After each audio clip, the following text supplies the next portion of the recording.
आम्ही जेव्हा उठाव केला त्यावेळेला आम्ही एक चांगलं धाडसी पाऊल उचललं.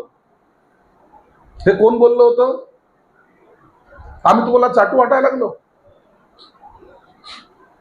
मागच्या लोकसभेला तुम्ही मोदी साहेबांचं गुणगान गात होते, त्या शिवाजी पार्कवर ते तुम्हाला दुश्मन वाटायला लागले.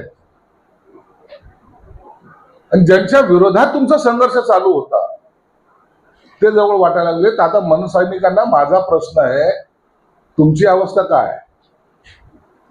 कोणता झेंडा घेऊ हाती? उबाठाचा, राहुल गांधीचा, शरद पवारचा? तुमचा स्वतःचा झेंडा कधी कुणाच्या हातात जाईल आता सांगता येणार नाही. म्हणून अशा वेळेला शिंदे साहेबांवर टीका करणं टाळा. जे तुम्हाला जमलं